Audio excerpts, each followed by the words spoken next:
जय श्री कृष्ण। आप सभी का हमारे YouTube चैनल पर हार्दिक स्वागत है। आज की इस वीडियो में आप सभी सुनेंगे सफला एकादशी व्रत की पौराणिक कथा।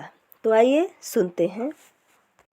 मोक्षदा एकादशी की व्रत कथा को सुनकर अर्जुन ने प्रसन्न होते हुए कहा, हे कमल नयन, मोक्षदा एकादशी की व्रत कथा सुनकर मैं धन्य हो गया। हे मधुसूदन, अब आप पौष मास के कृष्ण पक्ष की एकादशी की महिमा बताने की कृपा करें। उस एकादशी का क्या नाम है, उस दिन किस देवता की पूजा होती है और उस व्रत का क्या विधान है, मुझ पर कृपा करते हुए यह सब आप मुझे विस्तार पूर्वक बताएं। अर्जुन की जिज्ञासा सुनकर श्री कृष्ण ने कहा कि हे कुंती पुत्र, तुम्हारे प्रेम के कारण मैं तुम्हारे प्रश्नों का विस्तार सहित उत्तर देता हूँ।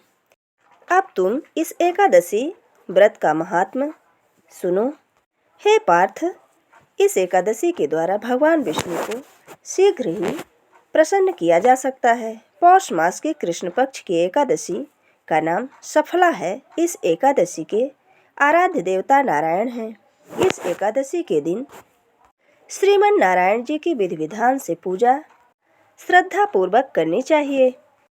हे पांडुनंदन, इसे सत्य जानो कि जिस तरह नागों में शेषनाग, पक्षियों में गरुड़, ग्रहों में सूर्य चंद्र, यज्ञों में अश्वमेध और देवताओं में भगवान विष्णु श्रेष्ठ हैं, उसी प्रकार व्रतों में एकादशी व्रत सबसे श्रेष्ठ है। हे अर्जुन, एकादशी का व्रत करने वाले व्यक्ति भगवान श्री हरि को अति प्रिय होते हैं। इस एकादशी में नींबू, नारियल, नैवेद्य आदि अर्पण करके भगवान नारायण की पूजा करनी चाहिए। मनुष्य को 5 सहस्त्र वर्ष तपस्या करने से जिस पुण्य का फल प्राप्त होता है, वही पुण्य श्रद्धा पूर्वक रात्रि जागरण सहित सफला एकादशी का उपवास करने से मिलता है। हे कुंती पुत्र, तुम सफला एकादशी व्रत की कथा ध्यान पूर्वक सुनो। प्राचीन समय में चंपावती नगरी में महिष्मान नामक एक राजा राज्य करता था। उसके 4 पुत्र थे। उसका सबसे बड़ा पुत्र लुम्पक नाम का पुत्र महापापी और दुष्ट था। वह हमेशा पर स्त्री गमन में तथा वैश्याओं के यहाँ जाकर अपने पिता का धन व्यय किया करता था। देवता, ब्राह्मण, वैष्णव आदि सुपुत्रों की निंदा करके वह अति प्रसन्नता को प्राप्त होता था। सारी प्रजा उसके कुकर्मों से बहुत दुखी थी, परंतु युवराज होने के कारण वह सब चुपचाप करके उसके अत्याचारों को सहन करके विवश थे और किसी में भी इतना साहस नहीं था कि कोई राजा से उसकी शिकायत करता। परंतु बुराई अधिक समय तक पर्दे में नहीं रहती। एक दिन राजा महिष्मान को लुम्पक के कुकर्मों का पता चल ही गया। तब राजा अत्यधिक क्रोधित हुआ और उससे लुम्पक को अपने राज्य से निकाल दिया। पिता द्वारा त्यागते ही लुम्पक को और सभी ने भी त्याग दिया। अब यह सोचने लगा कि मैं क्या करूं, कहाँ जाऊं।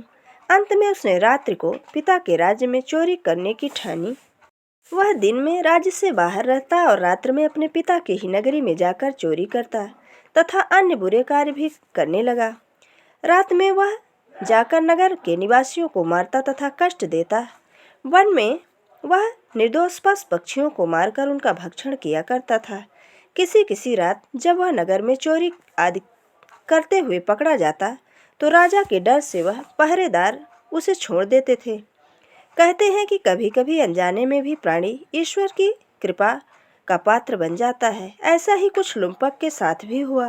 जिस वन में वह रहता था, वह वन भगवान को भी अति प्रिय था।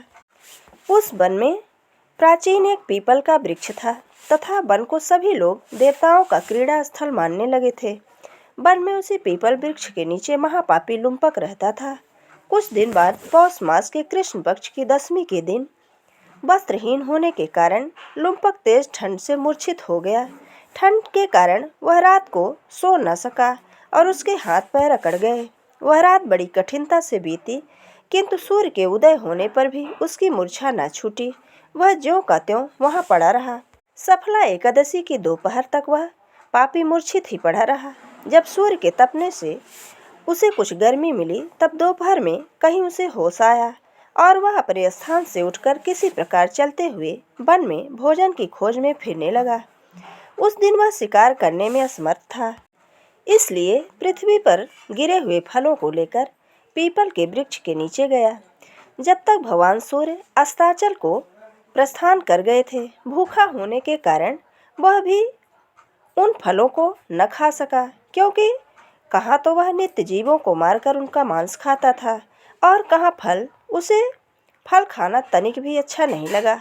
अतः उसने उन फलों को पीपल की जड़ के पास रख दिया और दुखी होकर बोला, हे ईश्वर, यह फल आपको ही अर्पण है, इन फलों से आप ही तृप्त हो। ऐसा कहकर वह रोने लगा और रात को उसे नींद न आई।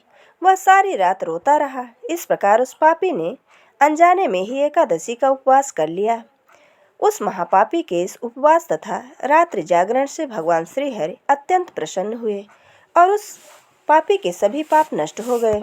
सुबह होते ही एक दिव्य रथ उसके सामने आया, जो अनेक सुंदर वस्त्रों से सजा हुआ था। उसी समय आकाशवाणी हुई, हे युवराज, भगवान नारायण के प्रभाव से तेरे सभी पाप नष्ट हो गए हैं। अब तो अपने पिता के पास जाकर राज्य प्राप्त कर। जब यह आकाशवाणी लुम्पक ने सुनी तो वह अत्यंत प्रसन्न हुआ और प्रसन्न होकर बोला, हे प्रभु, आपकी जय हो। ऐसा कहकर उसने सुंदर वस्त्र धारण किए और फिर अपने पिता के पास गया। पिता के पास पहुंचकर उसने सारी कथा अपने पिता को सुनाई। पुत्र के मुख से सारा वृत्तांत सुनने के बाद पिता ने अपना सारा राज्य तत्क्षण ही पुत्र को सौंप दिया और स्वयं वन में चला गया। अब लुम्पक शास्त्रानुसार राज करने लगा। उसके स्त्री पुत्र आदि भी श्री विष्णु के परम भक्त बन गए। वृद्धावस्था आने पर वह अपने पुत्र को राज्य सौंपकर भगवान का भजन करने के लिए वन में चला गया और अंत में परम पद को प्राप्त हुआ। हे पार्थ, जो मनुष्य इस सफला एकादशी का व्रत पूरे भक्तिभाव पूर्वक करते हैं, उनके सभी पाप नष्ट हो जाते हैं और अंत में मुक्ति को प्राप्त होते हैं। हे अर्जुन, जो मनुष्य इस सफला एकादशी के महात्म को नहीं समझते, उन्हें पूंछ और सींगों के विहीन पशु ही समझना चाहिए। सफला एकादशी के महात्म को पढ़ने अथवा श्रवण करने से प्राणी को राजसूय यज्ञ के समान फल प्राप्त होता है। ये थी सफला एकादशी व्रत की पौराणिक कथा। अगर हमारा ये वीडियो आपको अच्छा लगे तो लाइक ज़रूर करें और मित्रों के बीच में शेयर करना बिल्कुल ना भूलें। और अगर आप हमारे चैनल पर नए हैं तो चैनल को सब्सक्राइब जरूर करें। बोलिए श्री विष्णु भगवान की जय। बोलिए एकादशी मैया की जय।